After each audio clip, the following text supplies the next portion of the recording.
안녕하세요 여러분, 티처리입니다. 오늘은 게스트를 모셔봤습니다. 자기소개 한번 해주시겠어요? 네, 안녕하세요. 저는 사랑의 달팽이 클라리넷 앙상블 수석 단원이자 복지사업팀으로 함께 근무하고 있는 손정우라고 합니다. 반갑습니다. 사랑의 달팽이에서 보청기 지원을 나가고 계시잖아요. 제가 보청기 지원 관련 건에서 들은 재밌는 썰이 있어가지고 본론부터 말씀드리면 티처리가 보청기 지원을 나갔던 곳에 또 지원을 나간 적이 있다고 들었거든요. 어떻게 된 일이죠, 티처리? 저희 뭐 항상 다양한 지역을 다니니까 갔던 거 또 가고 뭐 그럴 수는 있죠. 네. 근데 지원을 한 곳에 또 갔다고 해서 크게 이슈가 한 번 된 적이 있다고. 결과는 참 좋게 끝났는데 저희가 청력검사를 가면 어르신들이 오시잖아요. 보청기를 끼기에도 너무나도 난청이 심하시면 저희가 사실 보청기를 지원을 하지를 못해요. 근데 어떤 날은 어르신이 오셔서 저희가 청력검사를 했는데 청력이 너무 안 좋으신 거예요. 그래서 어르신 정말 죄송한데 저희가 보청기 지원을 할 수가 없을 것 같다 이렇게 말씀을 드리고 이제 다른 분을 검사를 하고 저희가 보통 청력검사 이후에 한 달 뒤 정도에 다시 와서 어르신들 보청기를 착용시켜 드리거든요. 그런데 그때 스케줄상 청력검사를 받지 못하신 어르신분들도 있으실 거잖아요. 그런 분들을 이렇게 초대를 해서 청력검사를 다시 시작을 했는데 그 어르신이 또 오신 거예요. 근데 제가 사실 모든 어르신의 얼굴을 다 기억을 할 수는 없기 때문에 그걸 놓친 거지. 저번 달에 했다는 걸 놓치고 어르신이 다시 검사를 해보니까 어르신 청력이 괜찮아졌어요. 여기서 알아주셔야 되는 게 귀 같은 경우에는 본인의 체력 상황이 굉장히 중요해요. 그래서 감기 걸리셨거나 이랬을 때는 청력이 많이 떨어질 수가 있거든요. 그 어르신도 저번 달에는 되게 안 좋았다가 되게 기력이 좋아지셨대요. 그래서 검사를 해보니까 이제 보청기 지원을 할 수 있을 정도의 청력이 되어서 이렇게 보청기를 잘 지원을 하게 되었다라는 결론만 좋은 이야기가 있습니다. 제가 지금 이제 약 10년 차 정도 되거든요. 아직도 이렇게 전설처럼 내려와요. 전설처럼. 정우쌤도 보청기 출장 많이 가는 걸로 알고 있는데 네. 이런 비슷한 실수를 하신 적이 있으실까요? 사실 제가 이 보청기 지원 사업 담당을 맡은 지 얼마 되지 않은 시기라서 이렇게 많은 경험을 해보진 않았고요. 50명이 넘는 어르신들을 관리하기가 생각보다 어려운 일이더라고요. 약간 사회생활을 하고 계시는 것 같은데. 아니요.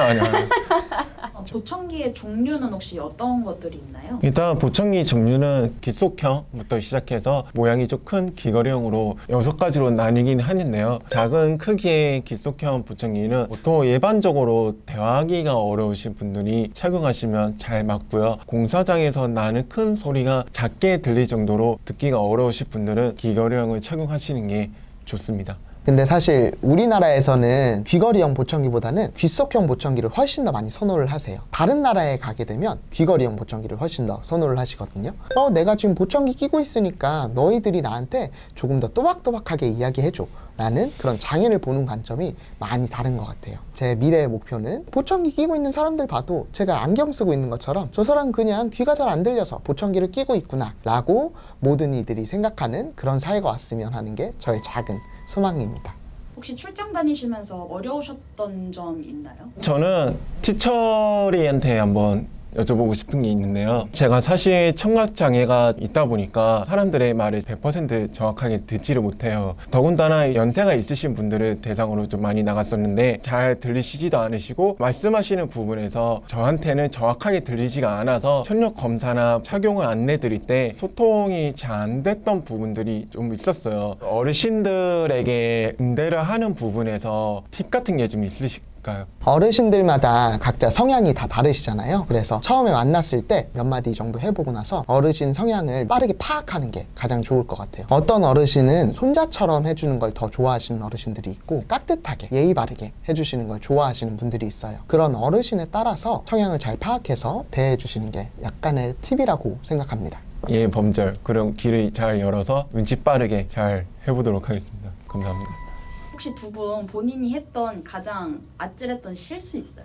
저희는 항상 출장 가기 전에 준비물을 한번 체크를 하거든요. 그중에 이제 청력 검사를 하는 기계가 있어요. 그 기계가 잘 작동이 되는지 소리 다 들어보고 체크하고 가는데 청력 검사를 하는데 전원이 자꾸 꺼졌다 켜졌다 하는 거예요. 근데 어르신들이 저희 기대하는 마음으로 일찍 오셔가지고 기다리셨는데 거의 초반부터 계속 기계가 이러니까 지치실까봐 조마조마했던 적이 있는데 다행히 기관 안에 있는 담당자 손님분들이 같이 커피 한잔 하시면서 이야기를 되게 오래오래 하셔가지고 어르신들이 기다리는데 큰 어려움 없었다, 편하게 잘 하면 된다 해서 어찌됐든 겨우 잘 하고 왔긴 했는데 예전에는 귓속형 보청기가 많이 나갔거든요. 귓본 뜨기 위한 실리콘 같은 게 있는데 예를 들어 10명을 검사한다 하면 한 12명치를 가져가요. 귓본을 다시 뗄 수도 있으니까 그런 식으로 어느 정도 여유 있게 가져갔는데 그날은 첫 번째 어르신이 귓본을 한 4개인가 떴어요. 그러니까 이제 저는 초조한 거죠. 그런데 이제 보청기 중에서도 뭐 오픈형이거나 이러면은 귓본을 안 뜨는 경우도 있으니까 그렇게 하면서 이제 진행을 했는데 딱 한 분 남았을 때 진짜 한 명이 뜰 정도의 귓본이 없는 거예요. 그래도 이렇게 부랴부랴 근처에 있는 보청기 센터에다가 부탁을 해서 진짜 딱 그 한 명 뜰 정도만 구해와서 그래도 무사히 귓본을 뜨고서 끝난 적이 있습니다. 생각보다 사고가 다 아찔한데요? 하지만 결과는 다 좋습니다. 결과는 다 잘 끝냈어요. 결과가 해피엔딩이라서 10년 동안 계속 일을 하고 계시지 않나. 한 2번만 배드엔딩이었으면 이 자리에 없을 것 같은데. 이 일을 하면서 가장 보람을 느낄 때가 어떨 때세요? 저 같은 경우에는 출장을 다니다 보면 당연히 내가 받아야지 하는 어르신들도 덜어 있기는 한데 여기까지 오는데 너무나도 고생했고 날 위해서 이렇게 선물을 줘서 너무나도 고맙다고 이거 정말 잘 쓰겠다고 이렇게 얘기해 주시면 그간의 피로가 싹 날아가는 것 같이 보람을 느끼곤 합니다. 저는 청력 검사나 착용 안내 도와드릴 때 제가 중간중간에 잘 알아듣지 못해서 기분 나빠하시는 어르신들이 종종 있으시거든요. 근데 이제 진짜 한 분이 기억이 남는 게 이것도 하는데 듣느라 되게 고생이 많았을 것 같다 하면서 손을 잡아주셨는데 불안하고 좀 긴장됐던 몸과 마음이 녹아내리는 느낌이었어서 아직도 잊을 수가 없는 것 같습니다. 보청기 지원 신청은 어떻게 해야 되는 건가요?